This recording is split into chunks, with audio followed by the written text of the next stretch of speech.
Bonjour. C'est un grand plaisir et honneur d'être aujourd'hui ici.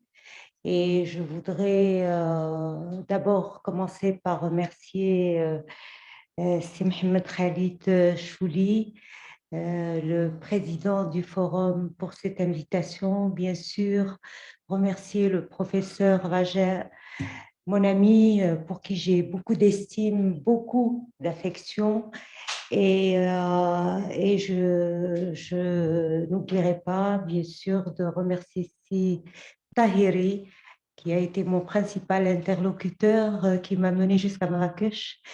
Et vous remerciez, vous, mesdames et messieurs, de votre participation. Je suis à mon tour ravie de vous souhaiter la bienvenue dans votre pays, le Maroc.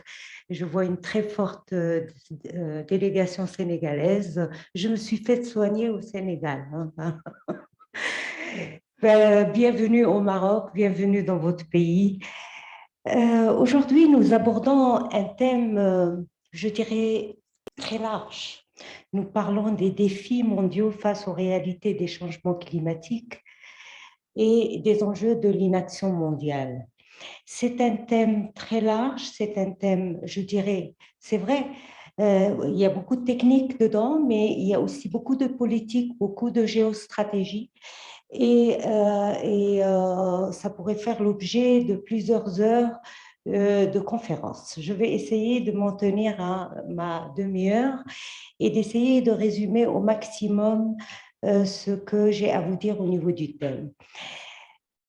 Chers amis, nous avons passé 2 années difficiles, où nous avons connu une pandémie qui a surpris le monde, qui nous a pris de court tous, quelle que soit la richesse, le niveau de développement de notre nation. Eh bien, cette maladie, cette pandémie nous a pris de court, a érodé nos systèmes de santé, a ébranlé nos économies, a bouleversé nos organisations sociales, nous a, pour certains, touchés dans nos propres familles, a restreint nos libertés de mouvement, nos libertés en général.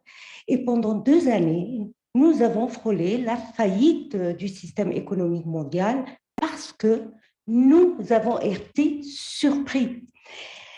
Il a fallu plus d'une année par la suite pour qu'on commence à vacciner. Et là encore, on voit qu'on est aussi surpris parce que pendant cette année, nous avons vu, nous, Africains, que les vaccins ont été distribués d'abord au niveau des nations les plus développées et les plus riches. Il a fallu une médiation du président du Sénégal, son Excellence le président Macky Sall, avec le président Ouattara, pour aller à l'Union africaine et à l'OMS pour défendre l'Afrique et négocier des quotas de vaccins pour les Africains. Et donc, nous avons vu aussi les limites des politiques internationales. Mais ce qu'on doit retenir surtout, hormis, je dirais, l'insuffisance des systèmes sanitaires de nos pays, ce qu'on doit retenir, on doit retenir que cette pandémie, ce vaccin, n'a pas de frontières, n'a pas de religion, n'a pas de nationalité. C'est un virus voyageur. C'est un virus face auquel on ne peut pas ériger des murs. Et donc, comme le climat, ce virus n'a pas de frontières. Ça, c'est la première leçon qu'on doit retenir. La deuxième leçon qu'on doit retenir, c'est une leçon d'humilité, parce que ce virus nous a mis en face de nos contradictions et de nos, je dirais, de nos paradoxes. Autant nous avons poussé les limites de la science, de l'innovation, nous avons conquis l'espace, autant il est arrivé un moment où nous avons manqué, même dans les pays les plus développés, on a manqué de masques, de respirateurs, de lits, etc., etc. Et donc aujourd'hui, ce virus nous donne une leçon. J'en parle, pourquoi? Parce que je fais un grand parallèle entre l'histoire de ce virus et ce qui va suivre au niveau du climat et de l'impact sur le système de santé en général. Et comme a dit mon prédécesseur, mon collègue sénégalais, la santé, ce n'est pas après qu'on soit malade, c'est bien avant. Ce que disait professeur Vaget, c'est de la prévention et on va le voir notamment en Afrique. Donc aujourd'hui, c'est vrai et vous avez raison d'avoir... Ah. Vous avez raison de lier l'environnement et la dégradation de l'environnement, l'impact du changement climatique à la santé. Et je pourrais inventorier, je dirais, la liste des causes de dégradation environnementale, notamment dans notre continent, l'Afrique. Nous avons 350 millions d'Africains qui n'ont pas accès à l'eau potable.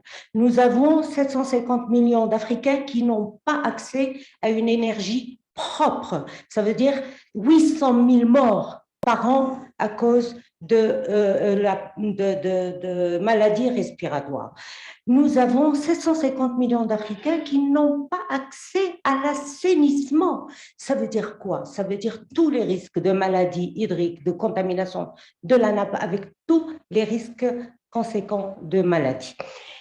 Et bien sûr, nous subissons un grand impact de changement climatique, des émissions de CO2 qui sont causées par les pays industrialisés en général et les pays développés qui ont la responsabilité historique des émissions des gaz à effet de serre. Mais je voudrais vous dire qu'on ne doit pas être surpris d'avoir une pandémie. Il ne faut pas être surpris. Le professeur Chouli a dit qu'on a été surpris par la pandémie. Le monde a dit, les leaders mondiaux ont dit qu'on a été surpris par la pandémie. Mais moi, je me rappelle qu'en 2015, dans une réunion multilatérale aux Nations Unies, Bill Gates avait avancé qu'on aura et qu'il apparaîtrait de nouveaux virus. Et j'ai vu dans tous les TikTok, dans tous les réseaux sociaux, se développer autour de ce débat la théorie des complots. Je peux vous dire qu'il n'y a pas de complot et que depuis longtemps, on le sait, nous Africains déjà, on avait plusieurs maladies hydriques, même au Maroc, hein, le choléra, le paludisme, etc. Donc, quand on pollue, eh ben, il faut s'attendre à ce qu'il y ait des maladies, c'est tout. Et donc, en 2015, on avait annoncé au niveau du système des Nations Unies de la Convention cadre du climat qu'il va y avoir des épidémies à cause de la dégradation de l'environnement, mais notamment à cause du déséquilibre des écosystèmes. Et là, je reviens à ce que disait le professeur Lagère. On ne peut pas être surpris quand 80% des espèces sur la Terre qui constituent le fondement de la vie sur Terre, parce que la biodiversité, mine de rien, ce n'est pas que des espèces animales et végétales. La biodiversité, c'est un biotope, c'est un milieu, c'est la vie et c'est ce qui constitue la chaîne qui maintient l'équilibre fondamental de la vie sur Terre, qui nous permet de vivre en bonne santé. Quand les capacités limites du milieu sont dépassées, quand vous polluez tellement l'eau, le sol, eh bien, il ne faut pas vous étonner d'avoir des maladies.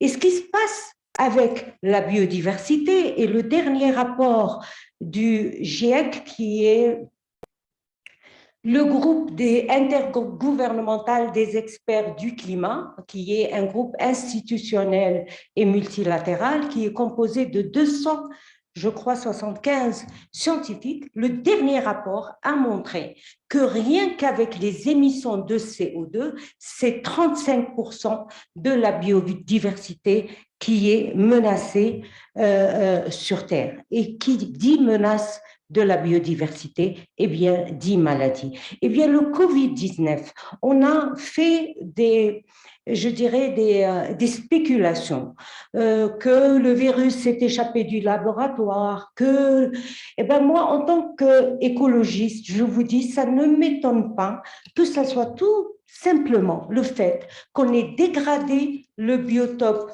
des chauves-souris, qu'on ait dégradé, qu'on ait étendu l'aménagement urbain au détriment du milieu naturel où vivent certaines espèces et qu'on ait pu avoir un virus qui s'est développé.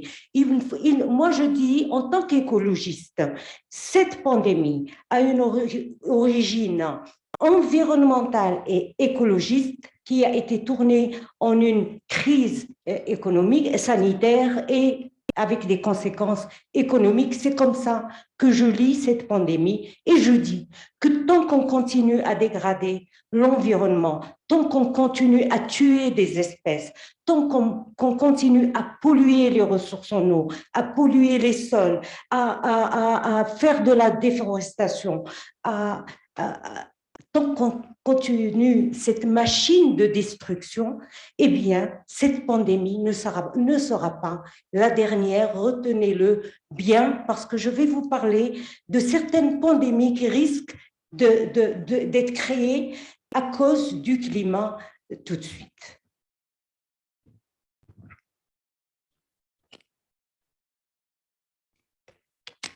C'est long, une demi-heure, hein. Bien, alors, donc, je disais que le climat était responsable aussi et risquait de faire disparaître 35% de la biodiversité, qui est le fondement de notre vie sur Terre. Vous allez me dire qu'est-ce qu'on a fait au niveau des politiques mondiales et au niveau des institutions internationales pour trouver des solutions à la crise climatique. Vous savez tous qu'en 2015, il y a eu ce qu'on a appelé l'accord de Paris, et j'ai eu l'honneur d'être vice-présidente de la Convention cadre des Nations Unies pour le climat à Paris, et j'ai beaucoup participé à la rédaction de l'accord de Paris, mais je n'étais pas la présidente de la COP22, j'étais peut-être le visage de la COP22, mais j'étais la championne de haut niveau pour la COP22 au Maroc. Donc, je vous disais en tant que nation, les 195 nations qui se sont réunies à New York ont clarifié et se sont mis d'accord que les émissions de gaz à effet de serre étaient responsables des changements climatiques que nous connaissons. Les sécheresses récurrentes, juste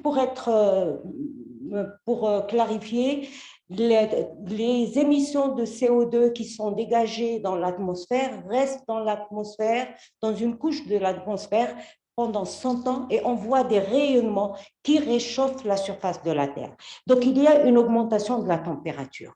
Quand il y a une augmentation de la température, forcément, il y a une sécheresse, il y a une dégradation des sols, il y a une insécurité, et il y a une élévation des niveaux de la mer parce que l'eau de la mer se réchauffe également. Il y a une acidification de la mer, donc avec des risques de mortalité de tout le biotope et d'érosion du biotope marin.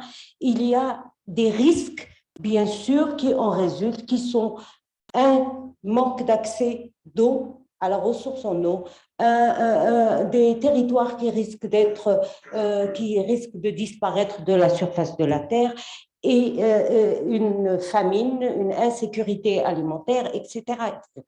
Donc, à Paris, on s'est mis d'accord qu'il était temps de réagir et de diminuer la température de la Terre à 2 degrés. Et puis, les États insulaires ont dit non, on veut 1,5 degré, sinon on risque de disparaître. Et donc, un travail a été fait en 2018 qui a rendu public ces résultats et qui a décidé qu'il fallait aller à une température inférieure à 1,5 degré C, sinon il y a des risques que je vais vous exposer. L'accord de Paris a aussi assis la responsabilité des pays développés. Et je vais vous dire pourquoi. Les pays en développement, tels que les nôtres, l'Afrique par exemple, n'est pas responsable des émissions de gaz à effet de serre. Nous émettons seulement 4% des gaz à effet de serre au niveau mondial. Mais les pays développés ont la responsabilité historique parce que depuis la révolution industrielle, ils ont émis des gaz à effet de serre qui sont restés un siècle dans l'atmosphère. Et donc, cette responsabilité historique, nous, Africains, les pays en développement, il leur a dit, on est prêt à contribuer pour diminuer le CO2, mais vous devez contribuer en tant que responsable de la pollution pour aider les pays africains à s'adapter à la pollution. Et donc, on s'est fixé un cadre qui est celui-là. Il faut diminuer la température et rester inférieure à 1,5 degré à l'horizon 2100. Il faut atteindre la neutralité carbone en 2050. Je vais rapidement vous expliquer ce que ça veut dire. Ça veut dire qu'à l'horizon 2050, les pays qui polluent et ceux qui ne polluent pas permettront d'avoir un équilibre qu'on appelle neutralité carbone, qui nous permettra de rester sur la trajectoire qui va nous mener à 1,5 degré. Et puis, les pays développés ont promis 100 milliards de dollars comme contribution en 2020 pour aider les pays en développement. Alors, vous allez me dire, c'est très bien, où on en est aujourd'hui? Eh bien, déjà, je peux vous dire, bon, il y a eu beaucoup d'initiatives, mais personnellement, je dis, on n'a pas bougé. Au contraire, on a reculé. Les pays développés aiment dire qu'ils ont fait beaucoup de choses. C'est très bien. C'est très bien d'avoir un narratif positif parce que ça encourage beaucoup de monde à bouger autour de nous. Mais je dis que nous, les Africains, nous payons les conséquences des changements climatiques au quotidien. En Europe, on conjugue encore le changement climatique au futur. Chez nous, c'est toutes les 38 secondes, un Africain meurt à cause des changements climatiques. Et donc, on ne peut pas se permettre de dire qu'on a avancé quand on recule. Les concentrations de CO2 ont augmenté depuis l'accord de Paris, en augmentation continue. Donc, si ça, même pendant la période du Covid, où les avions ont été cloués au sol. Donc, on ne peut pas dire et on ne peut pas se permettre de se mentir et de dire qu'on a avancé, on n'a pas avancé. Je voudrais pas parler en mon nom personnel parce que quand je parlais comme ça, on me disait oui, mais il faut pas être négatif, il faut pas être nihiliste, il y a des choses qui ont été faites. Donc, au lieu de vous parler, j'ai pas résumé, parce que je vais pas vous mentir, j'ai pas lu 3000 pages. J'ai pris le résumé et je vous ai mis le résumé du rapport des experts du climat, le GIEC. Ce sont 3000 pages de rapport, ce sont 267 experts qui ont travaillé pendant 4 ans pour évaluer réellement au niveau du monde entier, nation par nation, qu'est-ce qui a été fait au niveau du climat et de l'environnement et si réellement ils ont raison ou j'ai raison. Alors, voilà ce que dit le rapport. Il dit que le CO2 n'a pas cessé d'augmenter et que cette augmentation a été la plus intense depuis 1850. Jamais on n'a pollué autant que cette décennie et qu'on va continuer à polluer compte tenu des politiques publiques encore pendant la prochaine décennie. On va augmenter nos concentrations de CO2 de 14%. Donc, le GIEC a dit que jamais le changement climatique n'a été aussi rapide et les experts ont même confirmé que le changement climatique qui arrive aujourd'hui est beaucoup plus rapide que ce qu'ils ont prévu il y a 5 ans lors de 2015 et que bien sûr l'influence humaine était la principale cause du changement climatique. Et ça, vous savez pourquoi le GIEC l'a confirmé? Parce que dans le temps, on avait un Donald Trump qui était climato-sceptique, qui remettait en cause les effets du changement climatique, etc.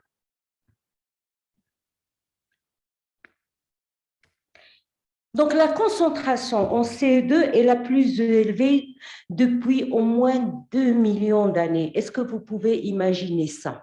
Et est-ce que, vous savez, moi j'ai toujours dit dans des conférences à l'international, quand on avait quelques climato-sceptiques, quand vous jetez un papier dans la rue ou dans une poubelle, vous le voyez. Mais quand vous jetez du CO2 dans l'atmosphère, ben vous ne voyez pas la décharge que vous faites. Monsieur Le Figuigui, le président de SOS, peut vous dire qu'est-ce que c'est quand on jette des tonnes et des tonnes de déchets solides dans une décharge. Eh bien, aujourd'hui, on jette des millions de tonnes de CO2 dans le ciel et on se pose la question s'il y a encore les changements climatiques. Et donc, il y a eu tout un chapitre qui a été réservé pour clouer le bec des climato-sceptiques. C'est fini, le changement climatique a été confirmé et ses impacts confirmés. Les conséquences, la hausse du niveau de la mer s'est accélérée. Il est 3 fois plus rapide aujourd'hui qu'entre 1901 et 1970. Le réchauffement des océans également, et il est beaucoup plus rapide depuis au cours du dernier siècle, du siècle dernier, que depuis 11 000 ans on a réchauffé les océans. La température globale de surface a augmenté plus vite depuis 1970 que depuis toute autre période précédente depuis au moins 2000 ans. C'est-à-dire qu'on est dans une phase d'accélération du changement climatique sans précédent. Les calottes glaciaires fondent de plus en plus et elles fondent 6 fois plus vite au Groenland entre 2010 et 2019. Ça veut dire tout récent. Et je peux vous dire qu'il y a une panique au niveau des pays scandinaves à cause de la fonte des neiges. Je peux vous dire que c'est pas seulement une question environnementale, c'est une question géopolitique parce qu'avec la fonte de la neige, des courants de circulation marine sont ouverts et aujourd'hui, ils sont en train d'observer des bateaux russes, des bateaux chinois qui accostent dans ces mers où avant il y avait des glaciers. J'ai touché à quelque chose, pardon. Et donc, c'est une question fondamentale, mais c'est une question aussi sanitaire. Et ici, je voudrais vous dire que un certain nombre d'experts britanniques ont travaillé sur les calottes glaciaires et ont découvert qu'avec avec la fonte des neiges, il y avait des puits de méthane qui émanaient de ces eaux-là. Et ces puits de méthane sont extrêmement virulents en matière d'augmentation de la température et c'est ce qui explique peut-être l'augmentation rapide et accélérée qui n'a pas été prévue par le GIEC et c'est ce qui explique pourquoi une coalition pour lutter contre la pollution du méthane a été lancée lors de la COP26 à Paris l'année dernière. Donc, toutes les régions sont concernées par ce changement climatique. Il n'y a pas que l'Afrique. Ces changements climatiques sont à l'origine de désastres et de catastrophes naturelles et elles concernent toutes les régions du monde. Si nous, on observe, on a des épisodes et des sécheresses récurrentes, eh bien, en Californie, ils ont des feux, en Espagne, ils ont eu des inondations, et donc ça concerne toutes les régions du monde, mais ça arrive, les désastres naturels ne sont pas de la même nature ni de la même ampleur. La mauvaise nouvelle au niveau de ce rapport, c'est que ce rapport dit qu'il n'y a pas de possibilité qu'il n'y a pas de retour possible en arrière et que pendant 20 ans, nous allons devoir payer les conséquences des 20 dernières années d'émissions de CO2 parce que le volume de CO2 qui est stocké va continuer à influencer notre vie pendant encore 20 ans dans le cas où nous faisons tout ce qu'il faut pour diminuer le CO2 dans l'atmosphère. Donc aujourd'hui, le climat que nous allons connaître à l'avenir va dépendre des décisions politiques que prendront les États aujourd'hui. Et moi, je pense, et je remercie le président Macky Sall, et maintenant que nous avons beaucoup de Sénégalais parmi nous, j'espère que vous allez communiquer ce message en tant que président de l'Union africaine. Il porte la voix du climat et du changement climatique au niveau des Nations Unies, parce que nous, en Afrique, on ne peut pas se permettre de les laisser continuer à polluer. Nous n'avons pas le choix que de faire en sorte qu'ils arrêtent et qu'ils augmentent leurs ambitions pour nous permettre de vivre dans une terre digne et en dignité, parce que le climat, c'est une histoire de dignité humaine. Donc, les conséquences sont lourdes et je vais passer très vite parce que je suppose que tous vous les connaissez. 4 milliards d'individus affrontent actuellement une pénurie sévère des ressources en eau. 350 millions d'Africains n'ont pas accès à l'eau potable. C'est des photos que vous voyez, elles parlent pour elles-mêmes. Même dans des villes, c'est une photo qui m'a beaucoup marquée, mais c'est les petits-enfants, chacun, en fonction de sa taille, il a un ustensile pour aller chercher de l'eau. Et les petites filles et les femmes en Afrique passent 1,4 million d'heures par jour pour aller chercher de l'eau au lieu d'aller à l'école. La sécheresse, la dégradation des sols. Nous avons en Afrique 500 millions d'hectares de sols dégradés. Et donc, nous, il ne faut pas nous étonner d'avoir de la famine et de l'insécurité alimentaire. Il ne faut pas nous étonner non plus d'avoir des conflits autour de la ressource en eau et autour de la ressource en terre. Il y a de très grands conflits aujourd'hui en Afrique du Sud, et si quelqu'un est représenté ici de l'Afrique du Sud, il peut en parler. Donc, beaucoup d'impact sur la sécurité alimentaire en Afrique. Une acidification des océans, une dégradation de l'environnement des océans qui cause deux phénomènes. D'abord, une perte des protéines animales, et vous savez que c'est 30% des protéines, d'apport en protéines pour les êtres humains sur Terre, et aussi une dégradation du biotope marin et par conséquent de la biodiversité marine qui régule énormément le climat. Vous savez que l'océan est un des plus grands régulateurs du climat parce qu'il absorbe 30% de CO2 émis par l'homme. Des désastres naturels avec des déclenchements de feux de forêt. Les derniers qui ont été catastrophiques étaient ceux déclenchés en Californie et les scientifiques américains ont prouvé que ce n'était pas un facteur humain, c'était le changement climatique et c'était dû au climat. Des inondations sans précédent qui ont un temps de retour de 100 ans, c'est-à-dire c'est des périodes de 100 ans et qu'on voit de plus en plus fréquent, la périodicité des désastres naturels, notamment en termes d'inondation, a diminué et donc au lieu que ça soit l'exception, c'est devenu la norme. Des infrastructures, rappelez-vous, au Maroc, on avait vu, c'est au sud du Maroc, ce terrain qui a été inondé d'un coup, où il y a eu aussi des pertes humaines au sud du Maroc.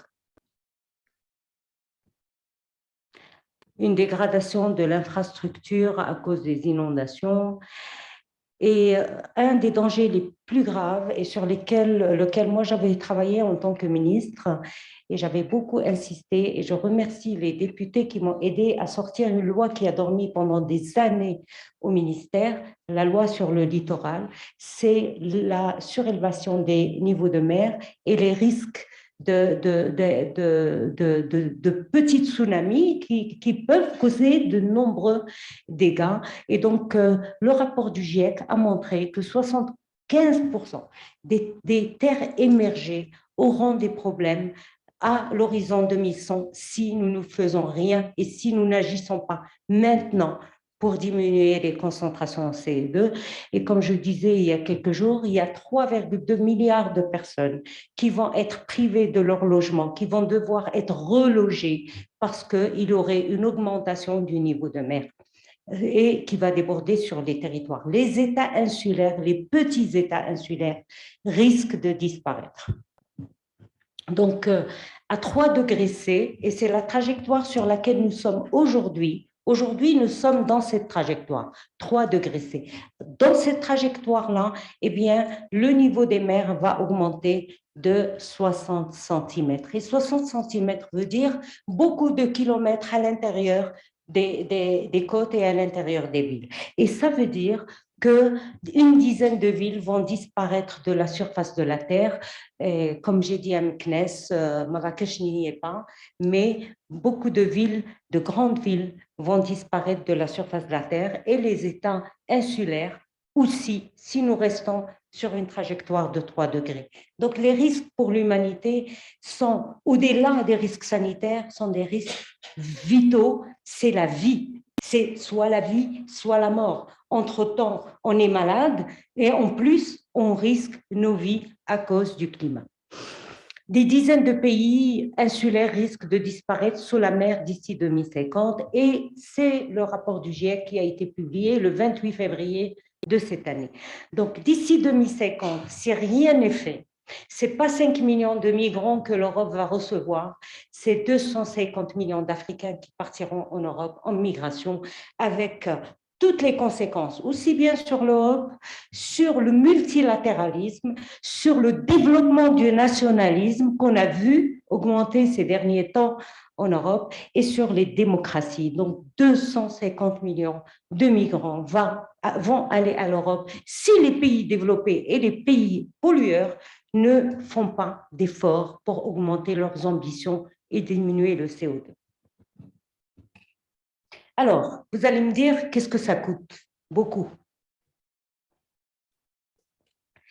L'inaction face au changement climatique va coûter beaucoup plus cher que si on investissait aujourd'hui pour régler le problème. C'est vrai, et là on va le voir en Afrique, c'est vrai qu'en Europe et aux États-Unis, dans les pays développés en général, en Australie aussi, qui est un des plus grands pollueurs, le coût de l'action aujourd'hui, à court terme, est très, très élevé. Pourquoi? Parce que ce sont des nations bien établies, où l'infrastructure a été construite, où les routes existent, les constructions sont faites, la climatisation existe, tout existe, les trains, les transports, tout est là. Les compagnies aériennes qui consomment énormément, les compagnies maritimes. Et donc, c'est des nations qui sont développées et pour rechanger de modèle de développement, et on va en parler, ça va coûter énormément. Alors qu'en Afrique, on va voir tout à l'heure, c'est pas tellement le cas. Donc, si on ne fait rien, ça va nous coûter entre 5 à 13% du PIB mondial. 5 à 13% du PIB mondial, ce qui est énorme. Là, vous avez les pays qui font bien et les pays qui ne font pas bien au niveau du climat. Et vous voyez que le seul pays qui respecte le 1,5 degré C, eh bien, c'est la Gambie. C'est le seul pays au monde qui respecte la trajectoire de 1,5%. Nous sommes dans les pays qui faisons de notre mieux, le Maroc, et j'espère bientôt l'Afrique, hein, la majorité des pays africains, parce qu'on ne produit pas de pollution. Mais nous sommes parmi ces pays. Et vous allez voir que les pays les plus développés sont ceux qui font le moins d'efforts. Et donc aujourd'hui, ceux qui polluent, ceux qui produisent le gaz, le pétrole et le charbon sont ceux qui font le moins d'efforts. Ceux qui gagnent beaucoup d'argent et qui ont une rente pétrolière, eh ben, sont ceux qui font le moins d'efforts. À tel point que la promesse de Paris de déposer sur la table les 20 milliards Je trouve ça, c'est un gros chiffre. J'ai toujours tendance à faire la confusion entre le milliard et le million. Ceux qui ont promis de déposer 20 milliards de dollars sur la table pour aider les pays en développement, eh bien, ils ne l'ont pas respecté en 2020, ils l'ont poussé en 2023. Et donc aujourd'hui, et j'espère que le président Macky Sall va taper sur la table en tant que président de l'Union africaine en Égypte lors de la COP27 pour faire en sorte que ces 100 milliards de dollars soient sur la table. Ce n'est pas de l'aide. Et j'ai toujours dit ça. On ne nous aide pas. On nous compense à peine pour les dégâts qui ont été causés à cause de leur pollution. Et ça, en tant qu'Africains, nous devons le revendiquer, même si je pense que l'Afrique peut s'autosuffire à elle-même, et je vais vous en parler. Donc, qu'est-ce que ce rapport du climat nous a proposé comme solution? Première chose, arrêter les énergies fossiles. Et aujourd'hui, alors qu'il y a une guerre aux portes de l'Europe, aujourd'hui, nous voyons que la dépendance énergétique par rapport à la Russie fait que nous, les activistes du climat, on se pose des questions.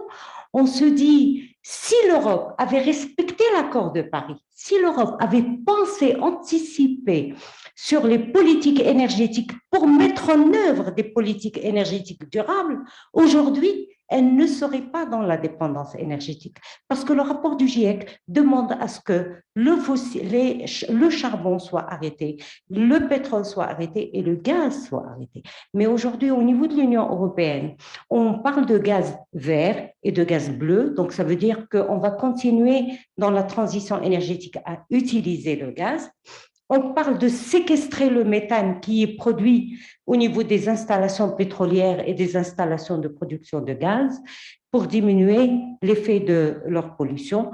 Mais on ne parle pas encore de changer de paradigme et de changer de mix énergétique pour atteindre le 1,5 degré C. On n'y est pas encore. Donc, qu'est-ce que ça veut dire mettre en œuvre l'accord de Paris en clair?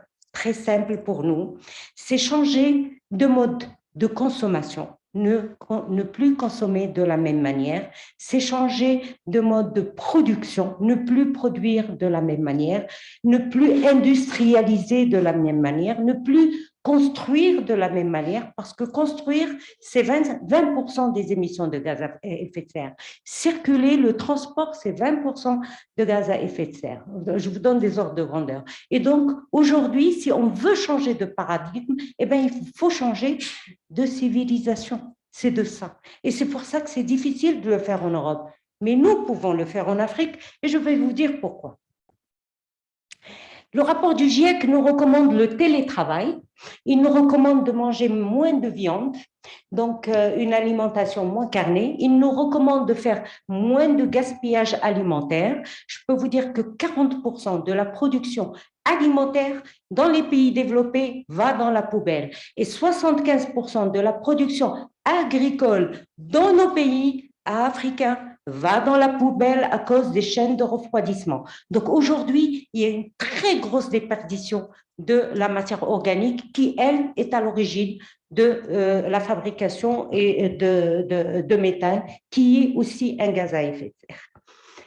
Donc, limiter les types de gaspillage, construire des villes plus compactes et piétonnes, changer de mode de transport. Et vous l'avez entendu, la majorité des maisons allemandes et de fabrication de voitures ont décidé de passer à l'électrique et aujourd'hui de passer à l'hydrogène. Donc aujourd'hui, il y a des parcs de voitures à hydrogène. Et à partir de 2025, on ne produira plus de voitures diesel. Voilà, ça ne se produira plus au niveau européen du moins. Donc, on est en train de changer de mode de transport. Mais je dirais le plus important de tout ça, c'est qu'aujourd'hui, on doit éduquer autrement parce qu'on doit changer de culture. Alors, nous savons aujourd'hui, vous allez me dire, oui, les énergies renouvelables, et j'ai oublié, je me félicite que notre pays, le Maroc, soit un pays où on a construit une des plus grandes stations solaires au niveau mondial. Et le rapport du GIEC donc préconisait de passer aux énergies renouvelables, le solaire, l'éolien, mais aussi l'hydrogène. Je sais que l'Union africaine va lancer l'initiative de la construction des centrales à hydrogène lors de la COP27 et je m'en félicite en tant qu'Africaine. Donc, vous allez me dire, moi je vais vous dire que nous savons faire tout ça. Nous savons désintoxiquer la nature de CO2. Nous savons construire des parcs à énergie renouvelable. Nous savons construire des villes à énergie positive. Elles existent au niveau mondial. Il y a toutes les technologies, toute l'innovation a été développée. Il y a quelques problèmes au niveau de la batterie qui ont été résolus. Il y a encore des problèmes des coûts, mais ce sont des problèmes qu'on peut dépasser. Donc, nous savons au niveau technologique comment trouver des solutions. Mais si nous le savons, pourquoi la communauté internationale ne l'a pas fait? Elle ne l'a pas fait tout simplement parce que pour eux, à court terme, l'agenda politique et l'agenda climatique ne concordent pas.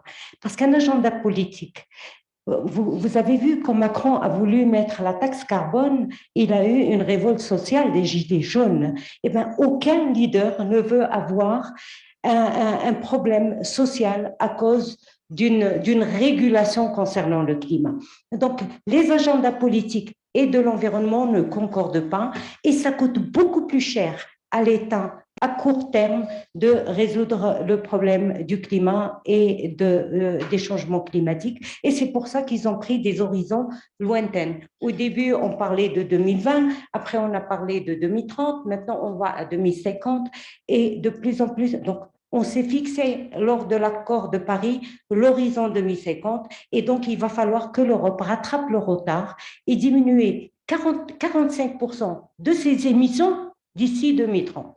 Est-ce que c'est faisable? Je ne sais pas. Personnellement, je ne sais pas. En tout cas, je l'espère pour l'Europe. Maintenant, je voudrais vous parler des chemins et je dirais des pistes que nous avons. Je vous ai brossé un tableau assez pessimiste, mais il y a des solutions. Et ces solutions, comme je vous ai dit, elles sont technologiques et on les connaît. Et le monde peut décider demain de tourner cette crise européenne, de la tourner en opportunité pour aller vers une transition énergétique qui est beaucoup plus accélérée et qui nous permettra de nous remettre sur la trajectoire de l'objectif de Paris. C'est une opportunité également pour l'Afrique, parce que vous savez que la guerre en Ukraine cause un véritable problème d'insécurité alimentaire en Afrique. Et donc, c'est une opportunité pour l'Afrique pour revenir à renégocier au niveau multilatéral la réciprocité et la place de l'Afrique au niveau de l'arène multilatérale et multinationale. Mais surtout, je dirais, c'est une opportunité pour l'Afrique. Alors, je vous ai dit tout à l'heure qu'en Afrique, d'abord, nous avons un pays qui est un continent qui est un concentré de vulnérabilité, mais aussi un concentré de réservoirs, un réservoir solaire le plus important du monde, un réservoir de la jeunesse, des mines et des trésors dans toute l'Afrique. Mais nous avons des défaillances au niveau de l'infrastructure des réseaux sanitaires, et ce qui cause la contamination de l'eau, etc., et les maladies, des défaillances au niveau de l'infrastructure de la gestion des déchets solides, ce qui cause la contamination des nappes phréatiques et les maladies également, des défaillances au niveau du transport, toute l'infrastructure routière n'existe pas encore, les constructions, on parle de pratiquement 70% des constructions qui n'existent pas encore.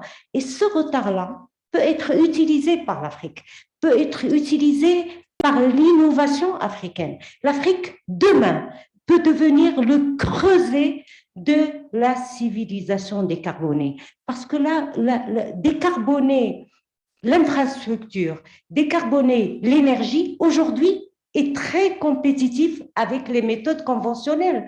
Aujourd'hui, produire de l'énergie solaire coûte aussi moins cher que produire de l'énergie à partir du charbon, même pas à partir du pétrole. Ça coûte moins cher que le pétrole. Et donc aujourd'hui, l'Afrique est devant une panoplie d'opportunités qu'il va falloir saisir en tant qu'Africain et qu'il va falloir en tant que politicien décider de n'implanter en Afrique que les technologies bas carbone, de ne développer en Afrique que la smart agriculture, l'agriculture durable, ne construire que les bâtiments et les villes à énergie positive, traiter les méthanes au niveau des pays producteurs du gaz et du fioul et s'inscrire dans le cadre d'un mix énergétique qui est durable en Afrique. Donc l'Afrique, aujourd'hui, pour moi, c'est le futur du monde et nous avons été, en tant qu'Arabes et Africains porteurs de civilisation, j'ai vu une petite vidéo qui a fait un tollé au niveau européen qui disent que c'est grâce à la civilisation arabe que l'Europe s'est développée. Donc, c'est une vidéo qui a fait un tollé au niveau des réseaux sociaux. Moi, je dis qu'on peut encore faire un tollé avec notre jeunesse, le vieux continent, le jeune continent, le pauvre continent, le riche continent. Nous avons de quoi faire. Bon courage. Merci de m'avoir écouté.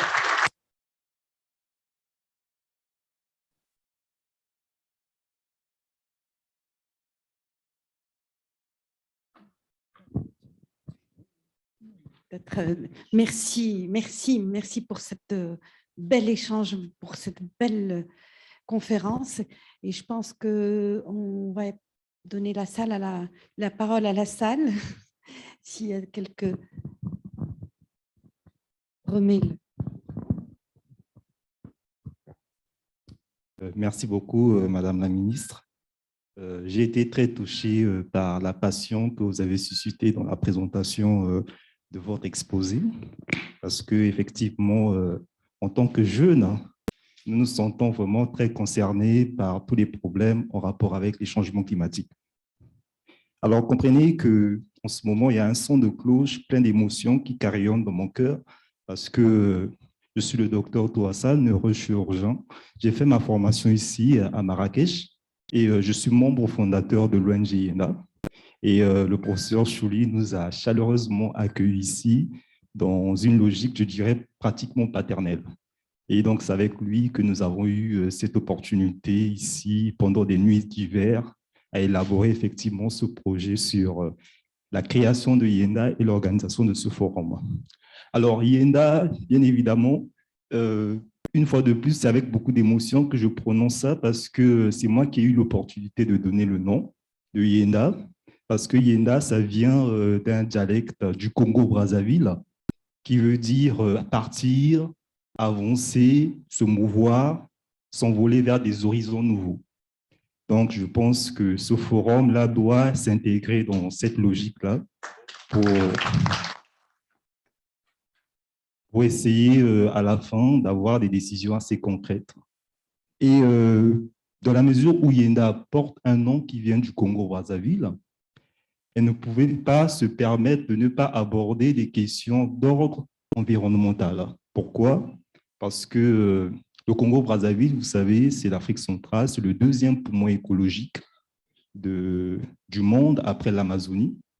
Et nous avons un président de la République qui est vraiment porté sur des questions d'ordre écologique, qu'il a réitéré ici en 2016 lors de la COP22, le président, son Excellence, le président Denis Sassou Nguesso, en mettant en place un fonds bleu pour la lutte contre la déforestation dans notre pays, parce qu'on connaît les dégradations que cela peut susciter. Et également, il a réitéré effectivement ce projet en 2018 à Brazzaville, avec la présence effectivement de son Excellence, Monsieur le roi Mohamed VI, pour effectivement accompagner cette politique. Donc, à la lumière de tout ça, je pense que le Congo-Brazzaville est bien placé pour porter également ces questions d'ordre écologique. Et c'est dire que moi, je suis jeune ici, Et donc, je suis en présence d'éminents cadres africains qui ont des grandes responsabilités ici en Afrique. Et moi, je pense que vous avez une grande responsabilité générationnelle pour qu'à l'issue de ce forum, que des grandes décisions soient prises pour que nous puissions être en mesure de créer quelque chose de concret qui puisse favoriser effectivement une approche dans la lutte contre les problèmes environnementaux et également réfléchir, une grande réflexion sur la gestion des problèmes de santé. Donc, moi, je souhaite que ce bouton de rose qui a germé par notre présence ici puisse à la fin éclore par le rayonnement de vos intelligences respectives ici. Donc, c'est avec beaucoup d'émotion que je le dis. Et là, je vais prendre un peu de cours le président de l'Union nationale des patronats du Congo, monsieur le docteur Ovaga, et le docteur Biez, qui est directeur du CHU, pour leur faire comprendre que je pense qu'à la lumière de tout ce que je dis, le Congo-Brazzaville peut se porter garant pour la prochaine édition du Forum IENDA. Merci.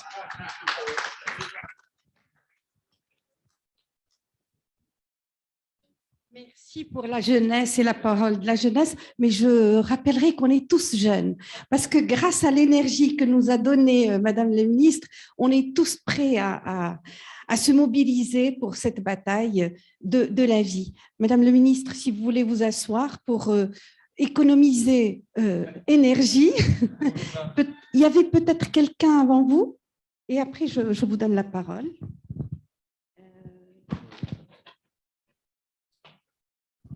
Merci beaucoup, madame. J'ai suivi avec beaucoup d'intérêt l'exposé de madame le ministre, duquel j'ai énormément appris. Alors, mon intervention, je suis le professeur Issa Won, excusez-moi, je devais me présenter d'abord. Je suis professeur de santé publique au sud du Sénégal, à l'université de Ziguinchor, plus exactement. Je suis médecin. Alors, j'ai retenu beaucoup de choses que je vais résumer, analyser par rapport à mon domaine d'intervention qui est la santé publique. Vous l'avez bien dit, nous sommes dans le siècle des maladies communes à l'homme et à l'animal, les zoonoses. C'est clair et je suis personnellement convaincu, comme vous, que le 21e siècle, toutes les pandémies que nous avons déjà connues et que nous connaîtrons à l'avenir, c'est des zoonoses. Nous avons connu, pour n'en citer que quelques-unes, le SARS-CoV-1, souvenez-vous, le fameux SARS-CoV-1, donc le premier qui a ouvert la série en 2000.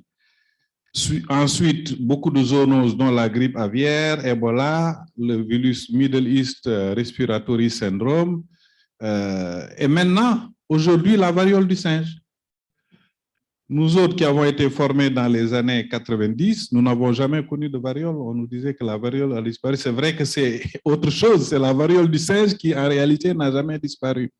Mais elle est grosse de menace si on suit un peu ce qui se dit à travers la presse. Et donc, il faut qu'on s'en convainque, il n'y a plus de frontières entre la santé humaine et la santé animale et l'environnement. Je crois que ça, c'est une donnée dont on parle de façon théorique, mais il faut enfin que ça se traduise dans nos pratiques. Ça, c'est un autre point. Alors, les urgences, je pense qu'il y a, du point de vue de la santé publique, 3 ou 4 urgences. Et toutes ces urgences se placent, de mon point de vue, dans le cadre d'une coopération sud-sud. J'insiste sur cela. Personne ne viendra régler nos problèmes de santé et d'environnement à notre place. Et donc, je pense qu'il faut sortir du paradigme de l'aide au développement et comprendre que c'est à travers nos coopérations que nous allons, premièrement, développer la recherche sur les problèmes qui nous concernent, sur l'indépendance vaccinale. Je crois que c'est fondamental. Attendre que les autres se servent pour que nous, on puisse se servir. On a vu les problèmes que ça a se poser. Deuxièmement, vous en avez parlé, lutter contre l'hésitation vaccinale. Vous en avez parlé en filigrane parce que vous avez parlé des rumeurs. qui ont entouré l'émergence de ce SARS-CoV-2. Et donc, la deuxième priorité, c'est lutter contre l'hésitation vaccinale. Ça me semble extrêmement important aussi. La troisième priorité, c'est la gestion avec deux volets. Premièrement, la gestion des crises sanitaires. Je pense que demain, on va aborder cette question avec le panel sur la gouvernance sanitaire. Deuxièmement, la gestion technique des conséquences de ces crises sanitaires. Et je crois que cette gestion-là va passer par un meilleur contrôle des maladies non transmissibles. Et j'espère, mon cher ami, que ça sera un des aspects de notre futur AFI. N'est-ce pas? Bon. Alors, j'ai une question qui me taraude de l'esprit, c'est que vous avez montré un tableau, excusez-moi, j'ai été un peu distrait, qui place la Gambie parmi, je pense, c'est le respect des recommandations de la COP 22 ou quelque chose comme ça. Mais je me suis rendu compte que les meilleurs élèves, c'était les élèves qui avaient les PIB les plus bas, et que par contre, les mauvais élèves, c'était les pays les plus riches, et les pays qui étaient au milieu, dont beaucoup de, je crois que tous les BRICS d'ailleurs sont dans ce groupe de pays-là, alors font partie des mauvais élèves. Donc, est-ce que finalement, vous avez parlé de changer de civilisation? Oui, changer de civilisation, parce que si on ne change pas de civilisation, on ne s'y trompe pas, on ne va pas y arriver. Est-on sur la voie finalement? Parce que c'est peut-être un bon point pour la Gambie, mais ça ne veut pas dire que nous sommes sur la bonne voie pour changer tant qu'on restera dans les paradigmes de développement qui sont des paradigmes finalement classiques qu'on perpétue. Voilà, je vous remercie en m'excusant d'avoir été un peu long. Merci.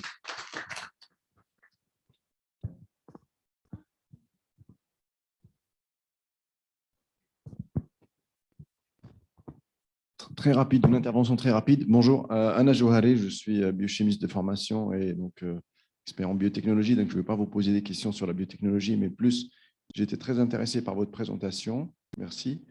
Il y avait beaucoup d'émotions, mais il y avait aussi beaucoup de rationnel, il n'y avait pas que l'émotion. C'était très factuel, avec plein de chiffres, plein de réalités, donc je pense que le constat, il est clair, en tout cas de ce que je vois, il est catastrophique. Maintenant, la question, c'est what next? Comment est-ce qu'on peut construire ensemble? Évidemment, il y a ce que vous avez décrit sur les relations sud-sud, ça c'est évident, mais il y a aussi des relations sud-nord. Comment est-ce que, justement, pour revenir à ce tableau, comment est-ce qu'on active quelque chose, on change quelque chose dans notre façon de fonctionner, qui fait que ceux qui sont à gauche du tableau se réveillent? Quelle est la marge de manœuvre que l'on peut avoir? Évidemment, les Nations Unies existent, mais le pouvoir des Nations Unies pas forcément à la hauteur de ce qu'on voudrait avoir. Quel est, selon vous, parce que là, on est quand même dans un forum d'innovation, comment est-ce qu'on peut innover notre façon d'interagir entre le Sud et le Nord de manière à impacter, de manière à les réveiller, de manière à secouer, de manière à ce qu'il y ait une vraie prise de... Je pense que tout le monde a conscience des réalités, mais tout le monde n'agit pas, parce qu'en effet, tout le monde est limité par rapport à l'accès à sa poche, à ce qu'il y a dans sa poche. Donc, comment est-ce qu'on peut activer, comment est-ce qu'on peut changer le mindset, l'état d'esprit, finalement, pour réveiller, passer de « oui, je comprends, c'est le futur » à « aujourd'hui, j'agis ». Voilà, c'est ça ma question.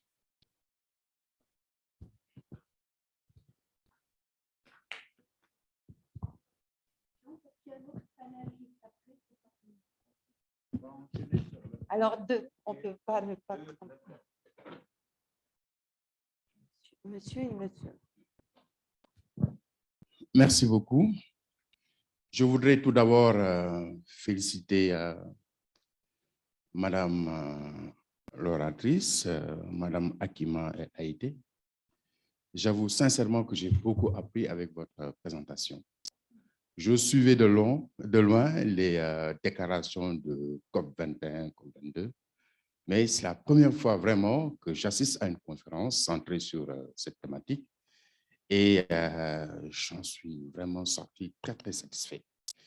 Et ce qui fait que ma première réflexion, c'est de me dire peut-être que cette question est certainement débattue beaucoup plus entre politiciens et entre scientifiques, mais pas suffisamment avec la population.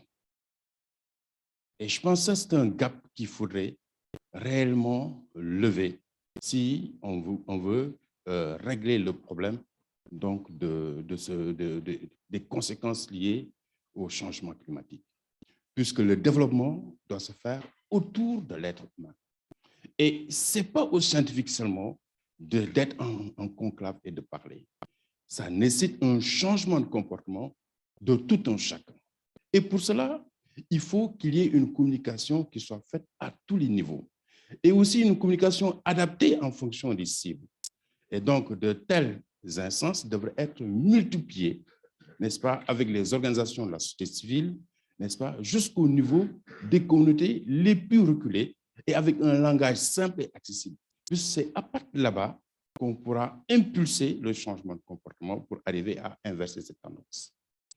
La deuxième réflexion, c'est un peu ce que le professeur Issaouane disait tout à l'heure. Comment changer de paradigme? Puisque le développement de l'Afrique, si on regarde de plus près, se calque toujours sur le développement du Nord. Tout ce qu'on fait, c'est à partir du Nord. Mais on se rend compte qu'en fait, toutes ces conséquences négatives proviennent du développement du Nord. Et nous sommes en train de faire comme le Nord. Mais comment donc inverser justement la tendance? Je donne un exemple simple. Tout à l'heure, madame a dit que d'ici 2025, c'est vrai, en Europe, on arrêtera la production des véhicules diesel et autres véhicules. Mais qu'est-ce qu'on assiste maintenant? Mais tous ces véhicules sont en train d'être déversés en Afrique. Et on sait que c'est des véhicules pollueurs. Est-ce que vous voyez? Il y a des tonnes et des tonnes de véhicules, ou bien même de frigos, de tout ce qui est mauvais, qui émane des gaz à effet de serre, qui continuent à être déversés en Afrique, puisqu'on veut être moderne. Je pense qu'il nous faudrait faire une introspection. Voir maintenant comment nous changer de paradigme de développement. C'est là où j'ai été très charmé par les conclusions de votre présentation avec les innovations. Alors, je pense qu'il faudrait amener nos gouvernants à pouvoir mettre en place des politiques publiques saines. Ça, c'est extrêmement important. Je pense que si on prend l'exemple de l'énergie solaire, en Afrique, on a un soleil qui est le vrai soleil. Puisque je me rappelle en Europe, le vrai soleil. Puisque en Europe, alors en hiver, vous voyez le soleil, mais vous avez froid. Mais nous n'avons pas ce genre de soleil-là. Est-ce que vous voyez? Ici, on a le vrai soleil et on peut faire beaucoup avec ça. Et je pense qu'il y a lieu à réfléchir comment promouvoir justement la création de l'énergie solaire. Je pense aussi à une initiative qui est vraie, qui a été débutée au Sénégal, mais qui peut être étendue. Je pense notamment à la Grande Muraille Verte, qui est une initiative de reverdisation qui part de Dakar à Djibouti, qui essaie de créer une chaîne, n'est-ce pas, une muraille verte pour stabiliser l'avancée du désert. Ça veut dire quoi? En fait, il faudrait qu'entre nous, Sud-Sud, qu'on puisse échanger les bonnes pratiques. Il faut qu'on encourage le benchmarking. Je pense aussi, voilà un peu ce que je voulais dire, ajouter comme réflexion. Et encore une fois, merci beaucoup, c'était très intéressant. Voilà, merci.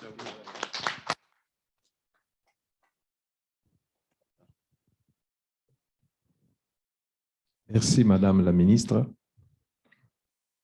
Je tenais à vous saluer et vous féliciter parce que ça a permis d'éclairer certaines zones d'ombre, d'autant plus que certaines décisions structurantes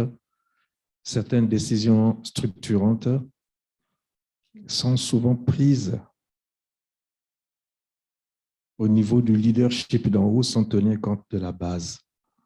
Mais il y a un mot qui a retenu mon attention, innovation. Mais innovation sous-entend par là quoi?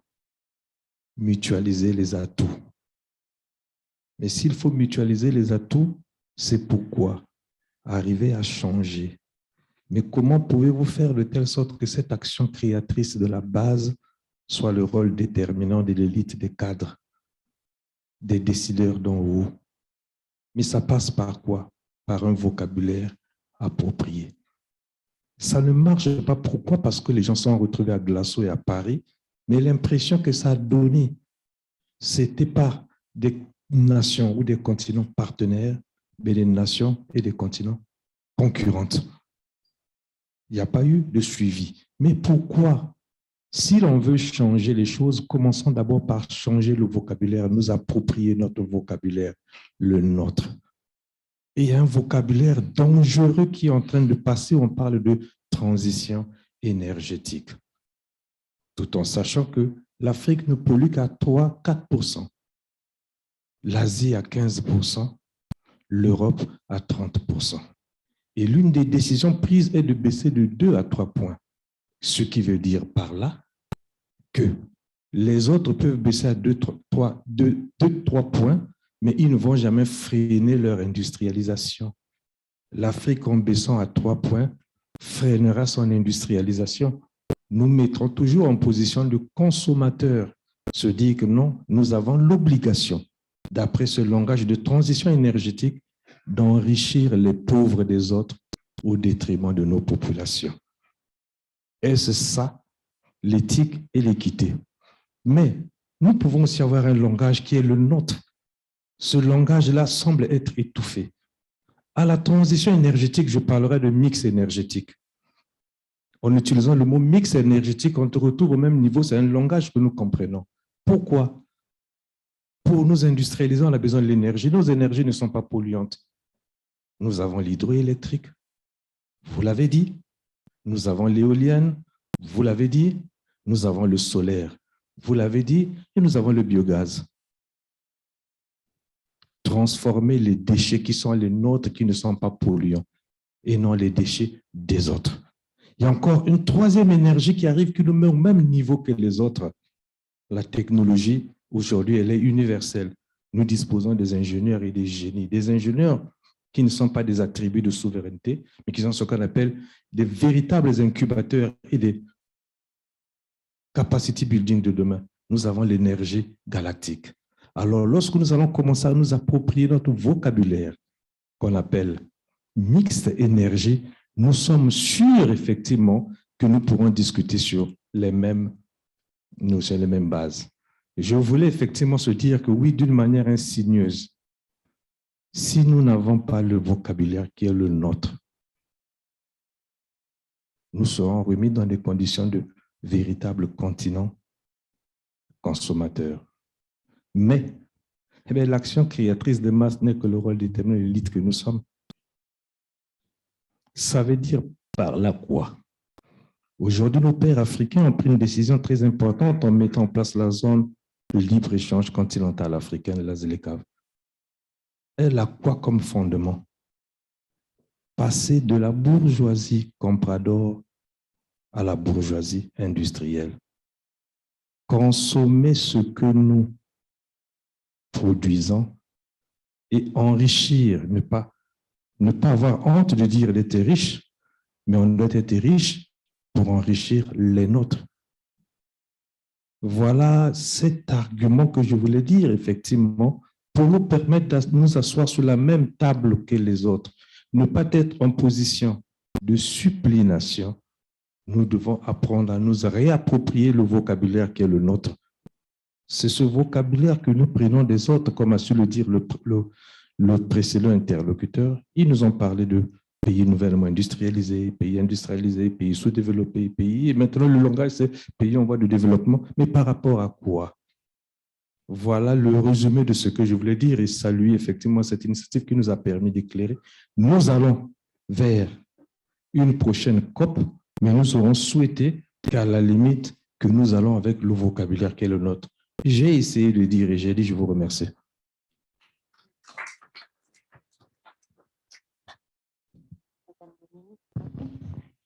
Merci beaucoup pour ces interventions et chacune des interventions est en elle-même une conférence. Hein. Je commence par votre question. What next? Je vous remercie, c'est vrai. Hein. Coopération sud-sud, certes, mais aussi, comme vous l'avez dit, coopération sud-nord. Écoutez, moi, aujourd'hui, je suis présidente de l'Internationale libérale. L'Internationale libérale, c'est une fédération de tous les partis dits démocratiques et libéraux à travers le monde. C'est la plus vieille fédération mondiale de partis politiques. Hein. Elle a 75 ans.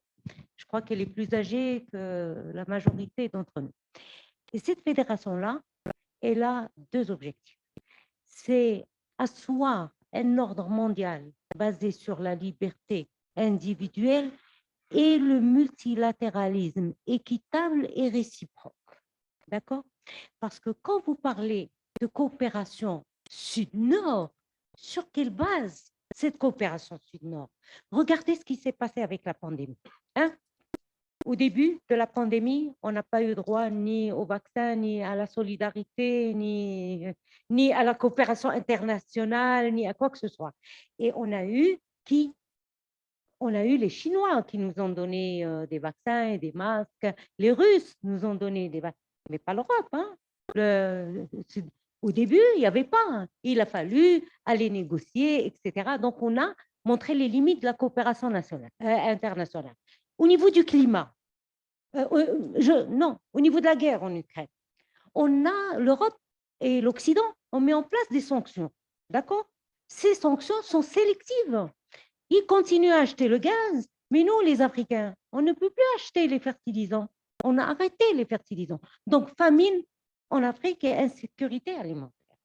Donc, oui, coopération sud-sud entre nous, dans le sud, je pense qu'on saura asseoir des bases de réciprocité et de solidarité et d'échange. C'est vrai qu'on porte au fond une culture africaine qui est la nôtre. Donc, c'est plus simple pour nous. Mais au niveau de la coopération internationale, il va falloir batailler pour donner une vraie place de voix au niveau des instances internationales et des institutions internationales pour l'Afrique. Et je pense aux Nations Unies, je pense au Conseil de sécurité, où l'Afrique n'est pas représentée. L'Afrique, quand le Conseil de sécurité discute de l'affaire du Mali, il n'y a pas un Malien dans la salle. Et donc, au niveau de la Convention de Paris, au niveau du groupe de négociation, et c'est pour ça que je me réjouis, parce que je travaille directement avec son Excellence, Monsieur le Président Macky Sall, en tant que président de l'Union africaine, et je sais que lui, il défend ses principes et il porte ses lois. Et moi, en tant que président de l'Internationale libérale, je travaille avec les partis politiques pour qu'ils développent cette advocacy, cette manière de défendre l'Afrique et de repositionner l'Afrique sur l'échiquier politique international. Et c'est ce que l'Union africaine est aujourd'hui en train de faire et je m'en réjouis. Alors, coopération sud-sud, coopération nord-sud, est-ce qu'il faut transposer les modèles européens? Eh bien, monsieur, vous avez raison. Eh bien, non. Et surtout pas, avec tout ce que je vous ai dit tout à l'heure, ce n'est pas les bons modèles de développement. Aujourd'hui, comme a dit monsieur, il va falloir changer de culture, changer d'éducation, changer de paradigme, changer de civilisation. Et nous avons la possibilité de le faire en Afrique. Ils n'ont plus la possibilité de le faire en Europe. Et ça, les Africains ne s'en rendent compte pas.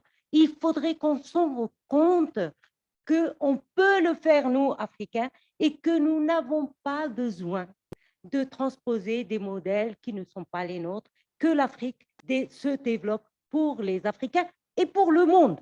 Parce qu'en Afrique, on a la possibilité d'envoyer des minerais pour le monde, pour l'industrie mondiale, on a la possibilité d'alimenter le monde, alors que nous avons des millions de personnes qui meurent de famine, nous avons 500 millions d'hectares de terrains agricoles non cultivés en Afrique. Alors, qu'est-ce qu'on fait? Qu'est-ce qu'on fait? Pourquoi? Alors, pour répondre à l'autre question, qu'est-ce qu'il faut faire? Eh bien, vous le savez autant que moi, c'est vrai qu'il y a eu des initiatives. Il y a eu la zone de libre-échange africaine, qui est une merveilleuse initiative qui va permettre d'intégrer l'industrie et le développement au niveau africain. Mais moi, je l'ai dit dans une conférence en Côte d'Ivoire, cette initiative ne pourrait porter ses fruits que si on sécurise les cordons d'insécurité africaine.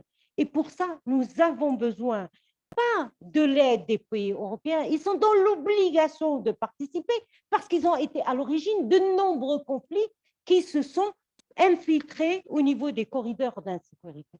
Ce qui se passe aujourd'hui, malheureusement, n'est pas bon, n'est pas de beaux exemples de démocratie en Afrique. On a eu plusieurs coups d'État, etc. Donc, la zone de libre-échange, oui, il faut construire l'infrastructure. Nous pouvons la construire d'une manière durable. Nous pouvons construire des pôles d'excellence au niveau de différents pays, des pôles industriels, valoriser 75% de ce que nous produisons, alors qu'aujourd'hui, on est à des taux de valorisation entre 15 et 25%, rien du tout. Donc, on peut en Afrique, mais surtout pas prendre les modèles européens. Vous avez aussi dit quelque chose de très important, monsieur, et je vous en remercie. Vous avez dit qu'il faut descendre au niveau de la population. J'y crois formellement. Au fait, je crois à un double processus, du bas vers le haut, du haut vers le bas. Les politiques publiques doivent donner les signaux et les investisseurs, l'innovateur ne peut faire confiance à l'État pour investir que si la politique publique l'accompagne. Si demain, vous mettez une loi qui va interdire la circulation des voitures diesel et qui va donner une subvention aux voitures à hydrogène, eh bien, vous allez avoir des inventeurs qui vont venir se positionner chez vous et fabriquer des voitures à hydrogène. Et plus personne n'achètera le diesel, sa valeur va tomber. Mais si vous n'avez pas de loi, si vous n'avez pas de régulation, je suis une libérale, mais je crois dans la fonction de l'État qui est de réguler le marché, de donner des signaux. L'État aujourd'hui a compris où il faut aller.